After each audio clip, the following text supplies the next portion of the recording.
Students, इसके बाद हम राष्ट्रीय दलों में हम दूसरी पार्टी देखने वाले हैं, राष्ट्रवादी कांग्रेस पार्टी, जिसकी स्थापना जो है 1999 में हुई थी। कांग्रेस से अलग होकर राष्ट्रवादी कांग्रेस पार्टी की जो है वो स्थापना हुई थी। कांग्रेस यानी राष्ट्रीय कांग्रेस, नेशनल राष्ट्रीय कांग्रेस से कुछ नेता जो है अलग होकर उन्होंने 1999 में 1999 में राष्ट्रवादी कांग्रेस की जो है वो स्थापना की थी। उनके ध्येय क्या थे, देखिए उनके उद्देश्य क्या थे उनके पार्टी के। लोकतंत्र, समता, पंथनिरपेक्षता आदि मूल्यों पर पार्टी का विश्वास रहा है और बहुत ही कुछ समय में इस पार्टी को जो है वहाँ पे राष्ट्रीय दल या राष्ट्रीय पार्टी का दर्जा जो है वहाँ पर प्राप्त हुआ था।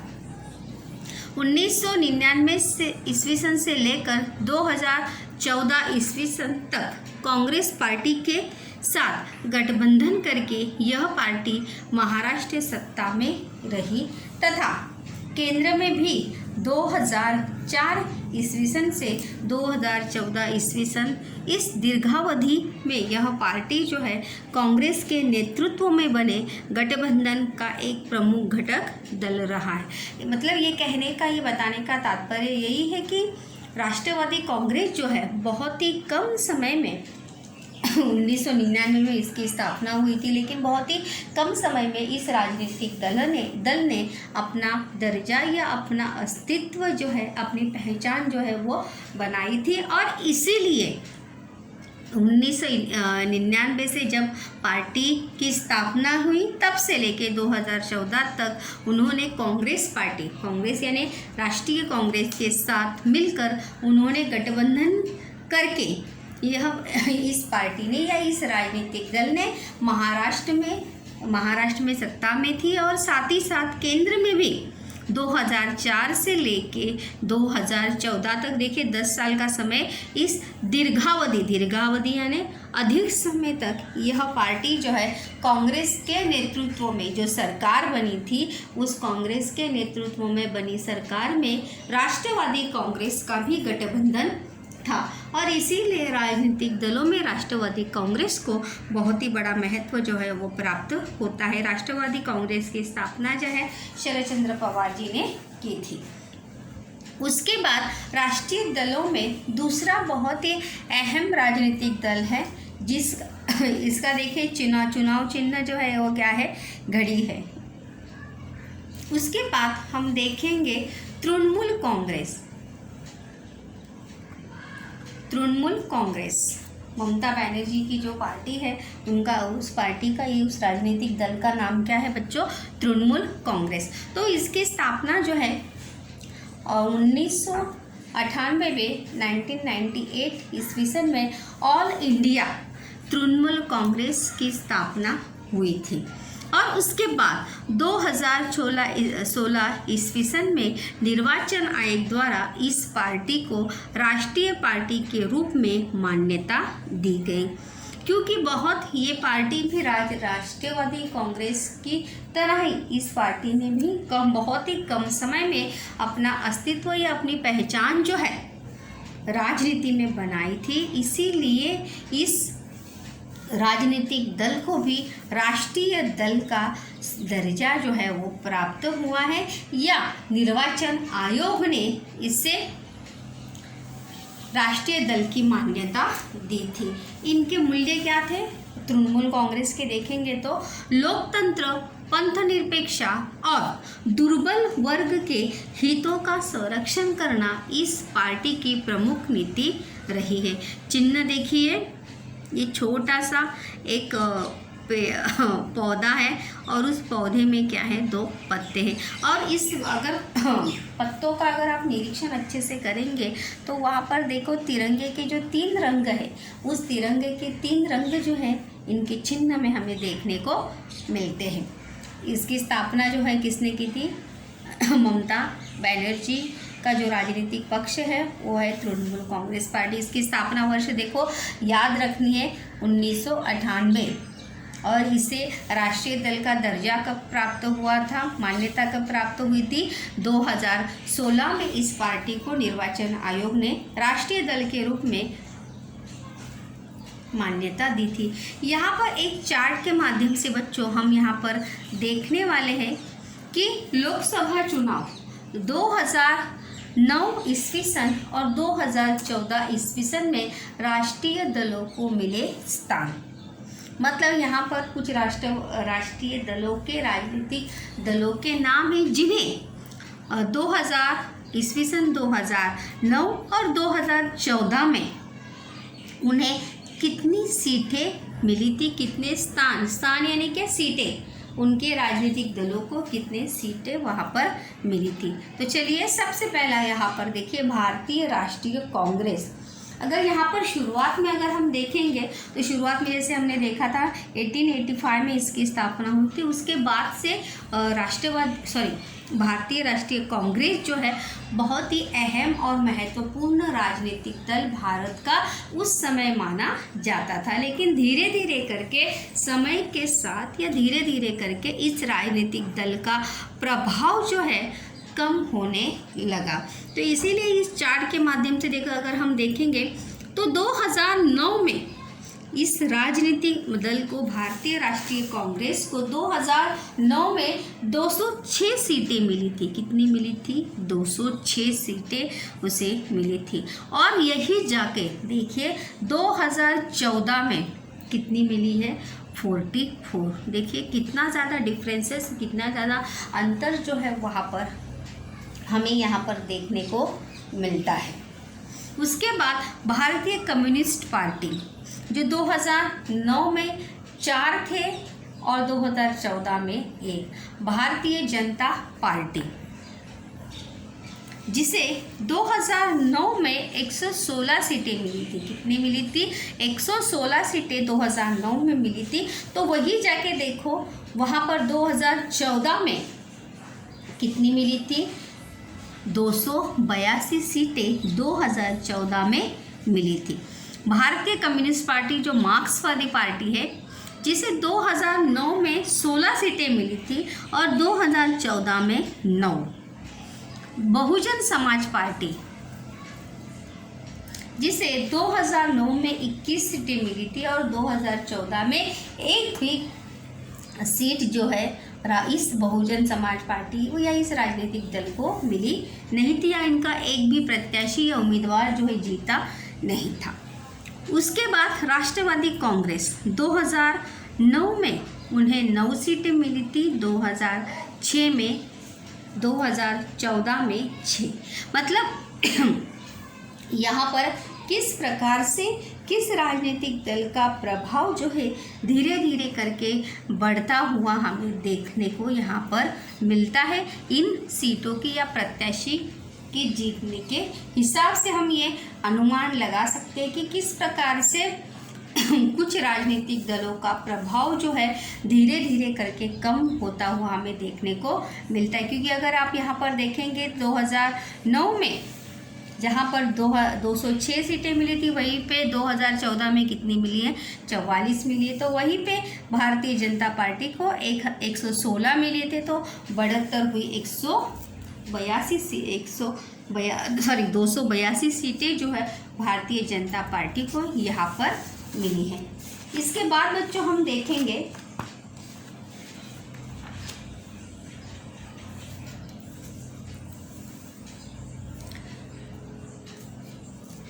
यहाँ पर कुछ न्यूज़पेपर का कटिंग यहाँ पर दिया है कि किस प्रकार से न्यूज़पेपर में राजनीतिक दलों के बारे में बातें जो है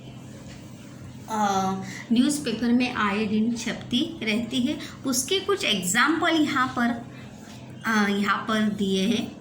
अगर आप न्यूज़पेपर पढ़ते होंगे या न्यूज़पेपर में भी ब्रेकिंग समाचार होते हैं और टेलीविज़न पर भी ब्रेकिंग न्यूज़ के माध्यम से राजनीति से जुड़े बहुत सारे समाचार जो है हम आए दिन देखते हैं, सुनते हैं। तो देखिए यहाँ पर एग्जाम्पल के तौर पर दिया है, जैसे तमिलनाडु में सत्ता परिवर्तन, कौन सा विभाग मिलेगा गृह या समाज कल्याण, ऐसी बहुत सारी बातें जो है राजनीतिक दलों से जुड़ी बहुत सारी समाचार जो है हमें समाचार पत्र में पढ़ने को मिलते हैं।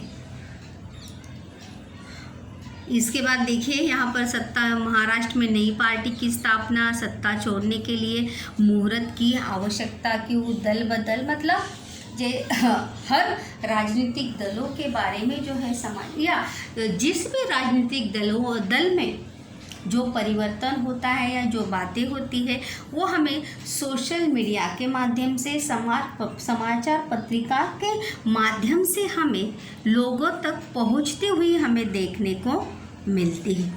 तो देखते हैं उसके आगे। आपने समाचार पत्र में ऐसे समाचार जरूर पढ़े होंगे जो किससे जुड़े होते हैं, राजनीति से जुड़े होते हैं, और उस समाचार पत्र में हर राज्य की राजनीति के बारे में जानकारी जो है, जो घटनाएं घटी है या जो लोगों के समक्ष आनी चाहिए, लोगों को पता होनी चाहिए, ऐसी घटनाएं, ऐसी बातें जो है हमें समाचार पत्रिका के माध्यम से या सोशल मीडिया के माध्यम से हमें जानकारी जो है प्राप्त होती है। इससे हमें भारतीय संघ राज्य के विभिन्न राज्यों की राजनीतिक पार्टियों की भी जानकारी मिलती है। साथ ही साथ इसमें हमें जितने राज्य है उतनी ही राजनीतिक पार्टियां जो है हमें देखने को मिलती है। यहाँ पर हर राज्य में अलग अलग प्रांतीय दल या हर राज्य में अलग अलग प्रांतीय राजनीतिक दल कार्यरत होता हुआ हमें देखने को मिलता है। इसलिए देखो यहाँ पर दिया भी है कि भारतीय संघ राज्य के विभिन्न राज्यों की राजनीतिक पार्टियों की जानकारी हमें मिलती है। जैसे अगर महाराष्ट्र में अगर हम देखेंगे शिवसेना, शेतकरी कामगार पक्ष, मजदूर पक्ष, ऐसे बहुत सारे पार्टियां या राजनीतिक दल हैं जो सिर्फ महाराष्ट्र में ही कार्यरत है। पंजाब में शिरोमणि अकाली दल है। ऐसे बहुत सारे राजनीतिक दलों, प्रांतीय दलों के बारे में हम जानकारी बाद में देखते हैं। प्रांतीय दल के बारे में ही हम आगे देखने वाले हैं कि ये पार्टियां केवल राज्य तक ही सीमित क्यों है, क्यों प्रांतीय दल या प्रांतीय दल जो है ये सिर्फ राज्य तक ही सीमित क्यों है। इसके पीछे के कारण जो है हम यहाँ पर देखने वाले हैं। राज्य के कुछ नेता हमें राष्ट्रीय स्तर पर दिखाई देते हैं तो कुछ नेता केवल राज्य तक ही प्रभावी ही रहते हैं, ऐसा क्यों? मतलब कुछ राजनीतिक दल के नेता जो है जो हमें राज्य स्तर पर कार्यरत दिखाई देते हैं तो कुछ वही राजनीतिक दल के नेता हमें राष्ट्रीय स्तर पर भी कार्यरत दिखाई देते हैं। तो ऐसा क्यों, या ऐसी विविधता जो है प्रांतीय दल में हमें देखने को क्यों मिलती है? इसी प्रश्न का उत्तर जो है हम यहाँ पर देखने वाले हैं। तो आपके इन्हीं प्रश्नों के आधार पर हम यहाँ प्रांतीय पार्टियों की संक्षेप में जानकारी जो है यहाँ पर प्राप्त करेंगे। भारत की चारों दिशाओं में फैले राज्यों में कार्यरत कुछ प्रातिनिधिक पार्टियों के बारे में हम यहाँ विचार करेंगे। भारत में तो कितने सारे संघ राज्य हैं, कितने सारे राज्य हैं। इन सभी राज्यों की प्रांतीय दलों की जानकारी न प्राप्त करते हुए कुछ ही प्रांतीय राजनीतिक दलों के बारे में जो है हम यहाँ पर जानकारी प्राप्त करने वाले, क्योंकि इस एक चैप्टर में इतने सारे राज्य के प्रांतीय दलों की जानकारी जो है वो प्राप्त करना या उससे बारे में विचार सविस्तर चर्चा करना जो है वो मुमकिन नहीं है। भारत के विविध प्रांतों में विविध भाषाएं बोलने वाले परंपराएं संस्कृति में विविधता हमें देखने को मिलती है।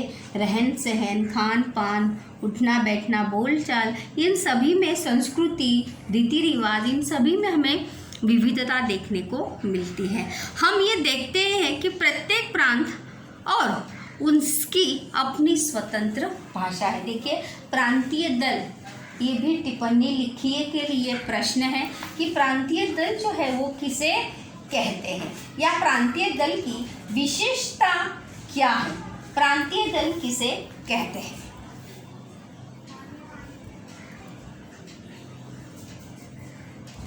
प्रत्येक प्रांत और उसकी अपनी स्वतंत्र भाषा है। जितने प्रांत है, जितने राज्य है, उस राज्य की क्या है? अपनी स्वतंत्र भाषा है। प्रदेश के भौगोलिक रूपों में विविधता पाई जाती है। प्रदेशों के भौगोलिक मतलब हर राज्य की भौगोलिक परिस्थिति जो है वो क्या होती है?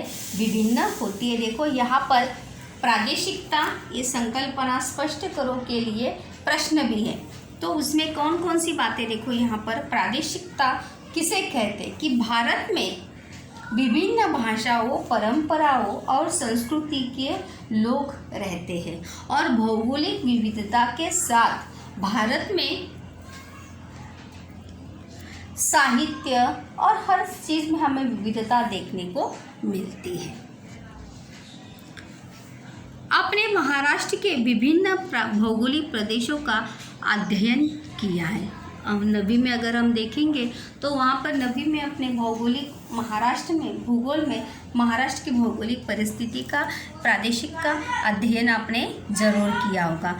महाराष्ट्र जिस प्रकार मध्य प्रदेश अथवा कर्नाटक से भिन्न है, वैसे ही महाराष्ट्र में भौगोलिक सांस्कृतिक विभिन्नता हमें देखने को मिलती है। यहाँ पर महाराष्ट्र का उदाहरण दिया है, लेकिन अगर हम देखेंगे या उसके बारे में अगर बात करेंगे तो हर प्रांत जो है भौगोलिक दृष्टि, वैचारिक दृष्टि से हर एक प्रांत से दूसरा प्रांत जो है वो क्या है? अलग है। इसीलिए तो हमें क्या देखने को मिलती है? प्रादेशिकता हमें देखने को मिलती है, क्योंकि प्रत्येक व्यक्ति को अपनी भाषा, परंपरा और संस्कृति के प्रति क्या होती है?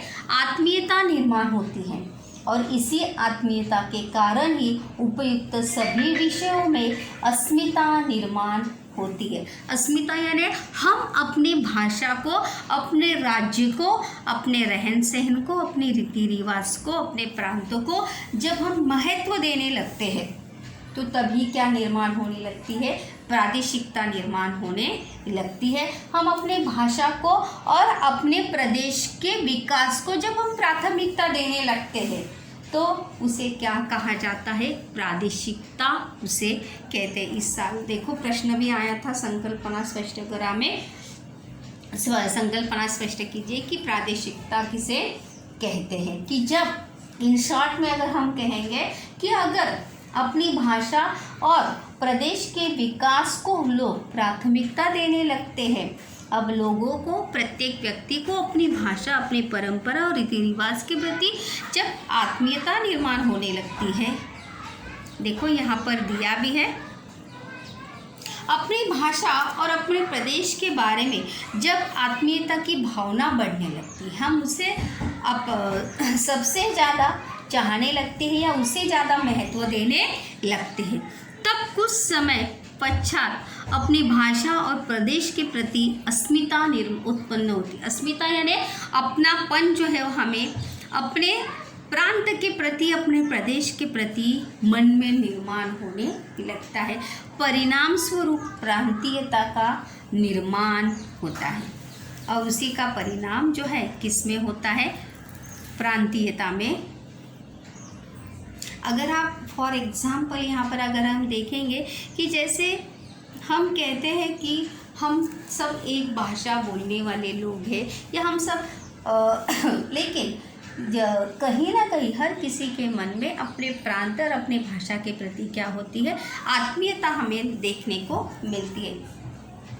लोग क्रमशः मतलब वास्तवतः, क्रमशः का अर्थ है यहाँ पे वास्तवतः यानी रियलिटी, अपने प्रांत के हित और विकास का विचार जो है वहाँ पर करने लगते हैं और उसी को जब प्राथमिकता देने लगते हैं कि किसका विकास हो? हमारे प्रांत का या हमारे प्रदेश का विकास हो। अपनी भाषा, अपना साहित्य, परंपरा, सामाजिक सुधार का इतिहास, शैक्षिक और सांस्कृतिक आंदोलन के बारे में गर्व की भावना अनुभव होने लगती है। मतलब हम अपने संस्कृति, अपने प्रांत की या अपने प्रदेश की संस्कृति को, अपने प्रदेश के ऐतिहासिक गौरव को जब हम ज़्यादा महत्व देने लगते हैं या उसके बारे में हमें गर्व महसूस होने लगता है, गर्व की भावना जब हम अनुभव हमें होने लगती है, उस फलता मतलब इसी को भाषाई अस्मिता प्रबल होने लगती है। मतलब हम अपने भाषा को क्या ज़्यादा महत्व बच्चों वहाँ पर देने लगते हैं और तभी क्या निर्माण होती है, प्रादेशिकता उसे कहते हैं। हमारे प्रदेश का विकास हो, यहाँ की संसाधन सामग्री और रोजगार के अवसर हमारा अधिकार है। मतलब यहाँ पे जो रोजगार है, यहाँ पर जो संसाधन है वो उसी प्रांत के लोगों को या उन्हीं लोगों को मिलना चाहिए, उनका अधिकार है। ऐसी भावना जब निर्माण होने लगती है, इन्हीं भावनाओं से प्रांतीय अस्मिता का उदय होने लगता है। और तभी अगर हम देखते हैं तो प्रांतवाद से बहुत ज़्यादा झगड़े वगैरह जो है हमारे देश में हमें देखे या आए दिन होते रहते हैं प्रांतवाद के चलते। बच्चों उसके आगे देखते हैं कि इन्हीं भावनाओं से प्रांतीय अस्मिता का उदय होने लगता है। प्रांतीय अस्मिता मतलब अपने मन में अपने प्रांत के प्रति अपनापन या आत्मीयता का निर्माण होने लगता है।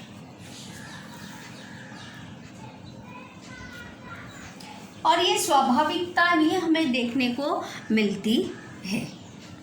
इस प्रकार की भाषाई, आप प्रश्न के स्वरूप से इसे देखिए, इस प्रकार की भाषाई प्रांतीय सांस्कृतिक और उनके प्रति उत्पन्न अस्मिताओं के इकट्ठे होने से प्रांतीयता की भावना प्रबल होने लगती है और इसी में से कई बार स्वतंत्र राजनीतिक पार्टियों का निर्माण होता है और इसी भावना के चलते या इसी आत्मीयता के चलते राजनीतिक पार्टियों का भी निर्माण होता है, जो हमें हर प्रांत में, हर प्रदेश में या हर राज्य में देखने को मिलती है कि जो राजनीतिक पार्टियां या जो राजनीतिक दल या जो प्रांतीय दल अपने राज्य के विकास को प्राथमिकता देते हैं, अपनी भाषा को, अपनी रीति रिवाज या अपनी संस्कृति को, अपने इतिहास के गौरव को प्राथमिकता देते हैं, तो कभी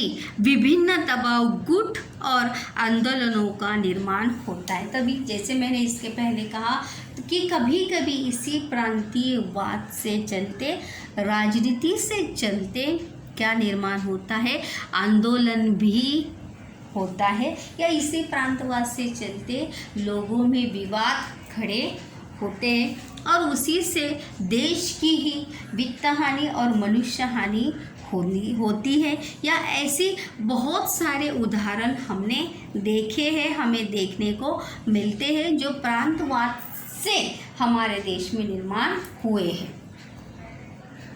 तो कभी विभिन्न दबाव गुट और आंदोलनों का निर्माण होता है। इन सब का एक ही प्रमुख उद्देश्य होता है, अर्थात अपने क्षेत्र के हित संबंधों का संरक्षण करना। और इन आंदोलनों के पीछे या इस गुटों के पीछे क्या मकसद होता है, क्या उद्दिष्ट होता है कि अपने क्षेत्र या अपने प्रदेश के हित संबंधों का संरक्षण करना, अपने प्रदेश के विकास को प्राथमिकता देना। देखिए प्रादेशिकता, इस प्रश्न में ये सभी पॉइंट जो है बच्चों यहाँ पर आने चाहिए कि प्रत्येक व्यक्ति को अपनी भाषा के प्रति, जब संस्कृति के प्रति आत्मीयता निर्माण होती है तो उसे कहा जाता है प्रादेशिकता। तो चलिए इसके बाद बच्चों हम देखेंगे प्रांतीय दल किसे कहते हैं। प्रांतीय दल विशेष प्रदेश के अलगपन का अभिमान रखने वाले और उसकी प्रगति के लिए सत्ता की होड़ में उतरे राजनीतिक गुटों को प्रांतीय या प्रादेशिक पार्टी जो है वो कहा जाता है। क्या कहा जाता है कि विशेष प्रदेश के अलगपन का अभिमान। जैसे महाराष्ट्र में अगर हम देखेंगे तो शिवसेना है, महाराष्ट्र नवनिर्माण सेना है, शेतकरी कामगार पक्ष है, मजदूर पक्ष है। ऐसे बहुत सारे पार्टी या राजनीतिक दल जो है जो प्रांतीय दल के रूप में महाराष्ट्र में कार्यरत हमें देखने को मिलती है। तो उन्हीं राजनीतिक गुटों को क्या कहा जाता है? प्रांतीय या प्रादेशिक पार्टी कहा जाता है। उनका प्रभाव अपने अपने क्षेत्र तक ही सीमित रहता है।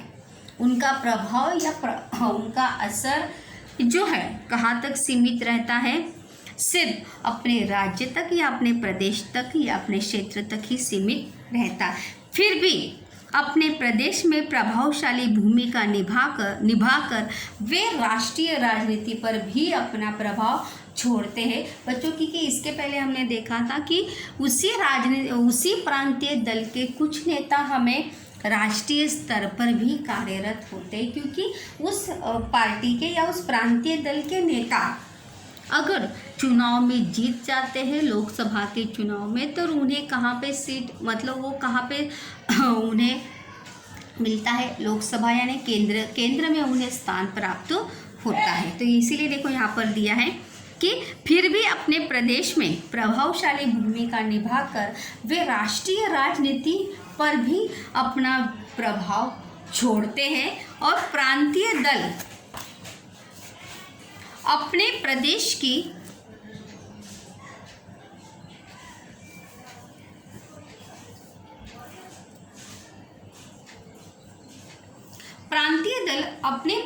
की समस्याओं को प्रधानता देते हैं, प्राथमिकता देते हैं कि उन समस्याओं को सुलझाया जाए या उन समस्याओं को दूर करके अपने प्रदेश या अपने प्रांत के विकास के बारे में हमेशा सोचते हैं। अपने प्रदेश का विकास साधने के लिए उन्हें अधिकारों के बदले स्वायत्तता महत्वपूर्ण लगती है। केंद्र सरकार को सहयोग देकर अपनी स्वायत्तता का क्षेत्र आबादित बनाए रखने का काम ये प्रांतीय दल करते हैं। मतलब साथ ही साथ मतलब अपने राज्य या अपने क्षेत्र के समस्याओं को केंद्र तक पहुंचाने का काम भी जो प्रतिनिधि केंद्र में होते हैं, केंद्र सरकार को भी सहयोग देकर अपनी स्वायत्तता का क्षेत्र, स्वायत्तता यानी अपने अधिकार का क्षेत्र आबादित बनाए रखने का काम भी ये प्रांतीय दल जो है बहुत ही अच्छे से निभाते हैं। साथ ही साथ अगर हम देखेंगे कि प्रांतीय समस्याओं को प्रांतीय स्तर पर सुलझाया जाए, सत्ता की बागडोर अपने ही प्रदेश के व्यक्ति के हाथ में रहे, प्रशासन और व्यवसाय में उस प्रांत के नागरिकों को प्राथमिकता मिले, इसके प्रति प्रांतीय दलों का आग्रह रहता है। मतलब प्रांतीय दलों की मूल्य अगर हम देखेंगे या उनके देखो हर राजनीतिक दल उनसे प्रांतीय दलों की भी विचारधाराएं जो है वो क्या होती हैं। तो प्रांतीय दलों की विचारधारा यहाँ पर देखिए कि प्रांतीय समाज समस्याओं को प्रांतीय स्तर पर ही सुलझाया जाए। मतलब राज्य की समस्याओं को राज्य स्तर पर ही सुलझाने का प्रयास जो है प्रांतीय दल हमेशा करते हैं या उनकी वही प्राथमिकता होती है। सत्ता की बागडोर जो है अपने ही प्रदेश के व्यक्ति के हाथ में रहे। मतलब जिस क्षेत्र का वो उसी क्षेत्र के व्यक्ति के पास सत्ता जो है रहे। प्रशासन और व्यवसाय में उन्हीं प्रांत के नागरिकों को प्रधानता या प्राथमिकता मिलनी चाहिए या वहाँ जो लोग रहते हैं उन्हें प्राथमिकता रोजगार में, शासन में या प्रशासन में, व्यवसाय में मिलनी चाहिए। यह आग्रह जो है प्रांतीय दलों का हमेशा हमें देखने को मिलता है। तो यही विषमता जो है राष्ट्रीय दल और प्रांतीय दलों में हमें देखने को मिलती है कि राष्ट्रीय दल जो है किसे प्राथमिकता देते हैं?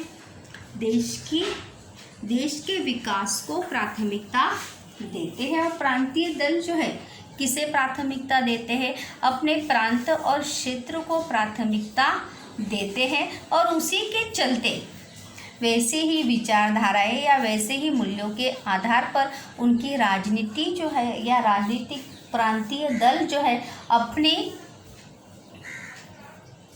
चुनाव में वैसी भूमिका निभाते हुए हमें देखने को मिलते हैं। तो स्टूडेंट्स, आज हमने यहाँ पर दो टॉपिक्स यहाँ पर देखें कि प्रांतीय दल जो है, प्रांतीय दल किसे कहते हैं। साथ ही साथ बहुजन समाज पार्टी हमने देखा, ऑल इंडिया तृणमूल कांग्रेस यहाँ पर देखा, राष्ट्रवादी कांग्रेस की स्थापना 1999 में हुई, ऑल इंडिया कांग्रेस की स्थापना 1998 में हुई। ये सभी स्थापना वर्ष जो है बच्चों आपको याद यहाँ पर रखने हैं, ताकि आपको पता होना चाहिए कि संकल्पना चित्र पूर्ण कीजिए के लिए, यहाँ पे काल रेखा पूर्ण कीजिए के लिए ये प्रश्न जो है आता है। 2 बार यहाँ पर वही प्रश्न जो है यहाँ पर आया था कि नीचे लिखकर नीचे दी गई हुई काल रेखा जो है वो पूर्ण कीजिए।